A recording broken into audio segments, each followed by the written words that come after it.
حج اور عمرے کا طریقہ۔ آج کے سبق میں ہم حج اور عمرے کے طریقے کے متعلق بات کریں گے۔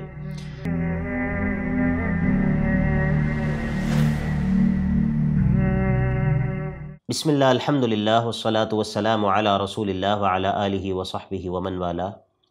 اللہم انفعنا بما علمتنا وعلمنا ما ينفعنا وزدنا علما۔ اللہ کے نبی علیہ السلام نے جب اپنا آخری حج جو ہے وہ ادا کیا، جس کو حجۃ الوداع کہتے ہیں،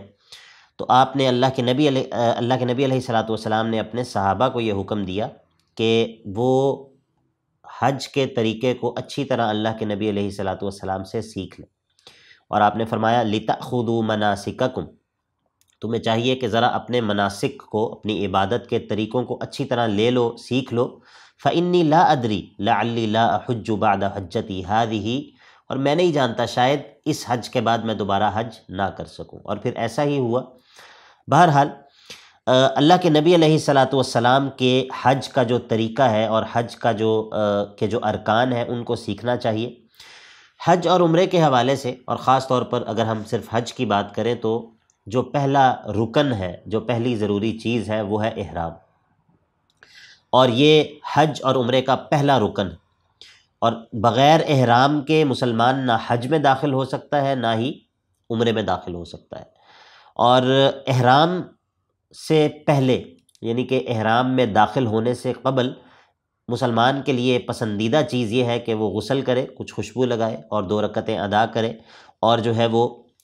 جو مرد ہے اس کے لیے ضروری یہ ہے کہ وہ کوئی بھی سلی ہوئی چیز نہ پہنے، اور وہ کوئی بھی اپنے سر کو ڈھانپنے والا جو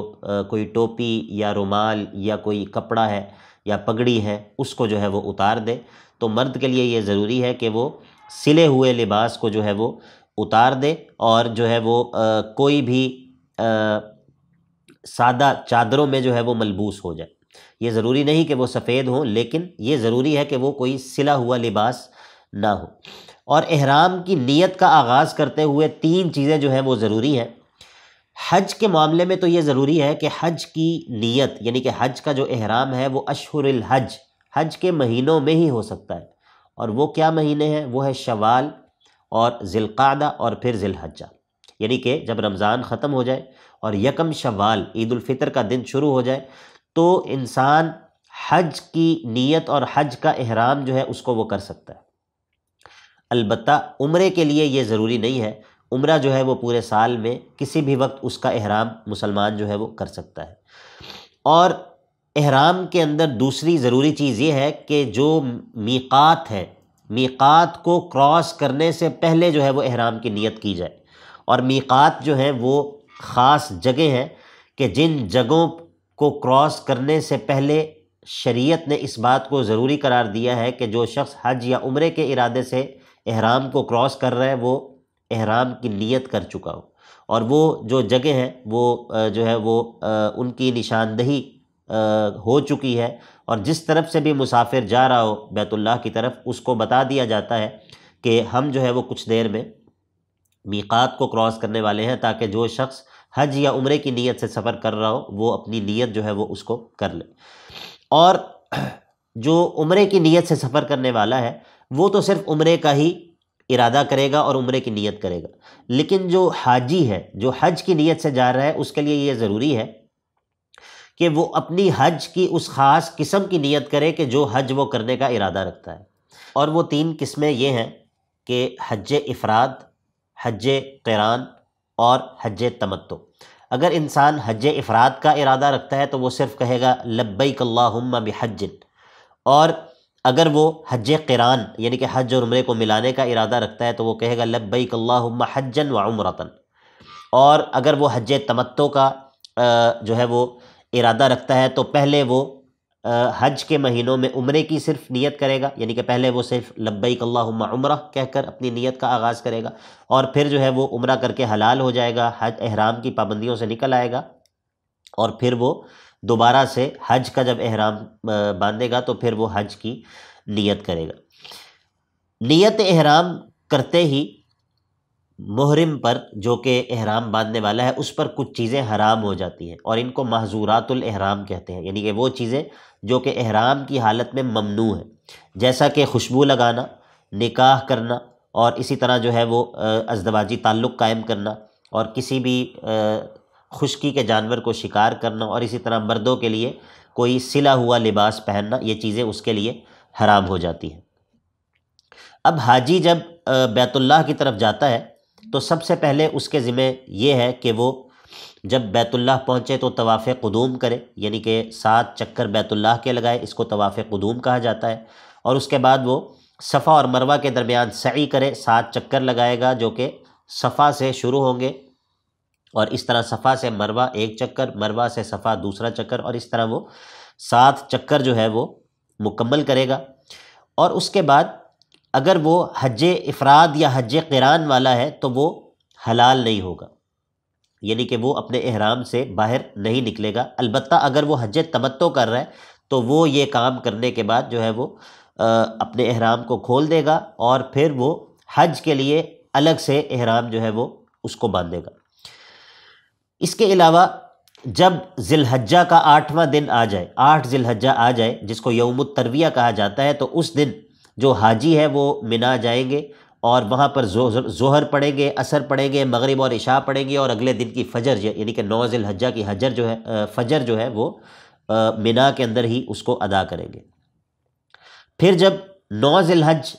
جو دن ہے، اس دن کے اندر جب طلوع شمس ہو جائے گا، یعنی کہ جب سورج جو ہے وہ طلوع ہو جائے گا فجر کی نماز کے بعد، تو منا سے حاجی حضرات عرفات کی طرف نکلیں گے، اور پھر ظہر اور عصر قصر کر کر پڑھیں گے ظہر کے وقت میں عرفات میں، اور یہ جگہ جس کو نمیرہ، مقام نمیرہ کہا جاتا ہے، وہاں پر یہ ظہر اور عصر اکٹھی کریں گے، اور اس کے بعد دعا میں، اللہ کے ذکر میں خوب محنت اور گریہ وزاری کے ساتھ اللہ سے جو ہے وہ دعا کریں گے، اور عرفہ کے مقام پر غروب شمس تک جو ہے وہ وقوف کریں گے، اور یہ وقوف عرفہ جو ہے یہ ارکان حج میں سے اہم ترین رکن ہے۔ اس کے بعد جب مغرب ہو جائے گی تو اس کے بعد عرفات سے حاجی حضرات مزدلفہ کی طرف نکلیں گے، اور مزدلفہ میں جا کر مغرب اور عشاء کو عشاء کے وقت میں اکٹھا کر کر ادا کریں گے، جمع تاخیر کریں گے، اور پھر اس کے بعد یہ والی رات جو ہے، یعنی کہ 10 ذی الحج سے پچھلی رات، یہ وہ مزدلفہ میں گزاریں گے، فجر تک مزدلفہ کے اندر قیام کریں گے۔ اس کے بعد اگلا دن جو کہ عید الاضحیٰ کا دن ہے، 10 ذی الحجہ کا دن ہے، اور اس میں جو حاجی حضرات ہیں وہ فجر کی نماز ادا کریں گے، اور پھر مشعر حرام میں ٹھہر کر اللہ رب العزت کا ذکر کرتے رہیں گے، اور طلوع شمس سے کچھ پہلے جو ہے وہ منا کی طرف دوبارہ چل پڑیں گے، اور اس راستے سے وہ کنکریاں جو ہیں ان کو اکٹھا کریں گے، جس کے ذریعے انہوں نے جمرات کو کنکریاں مارنی ہیں، اور پھر اس کے بعد جمرۃ العقبہ جو ہے اس کو 7 کنکریاں ماری جائیں گی، اور ہر کنکر کے ساتھ جو ہے وہ اللہ اکبر کہا جائے گا۔ اس کے بعد 10 ذی الحجہ کو اپنی قربانیوں کو ذبح کیا جائے گا، اپنے سر کو منڈوا لیا جائے گا، جو لوگ حلق کرنا چاہیں اور جو لوگ جو ہے وہ قصر کرنا چاہیں وہ اپنے بالوں کو جو ہے وہ بال کٹوا لیں گے، بال چھوٹے کروا لیں گے، اور اس کے بعد پھر طواف افاضہ کے لیے جو ہے وہ حاجی روانہ ہو جائیں گے، اور یہ بھی حج کے ارکان میں سے ایک اہم رکن ہے۔ طواف افاضہ کے بعد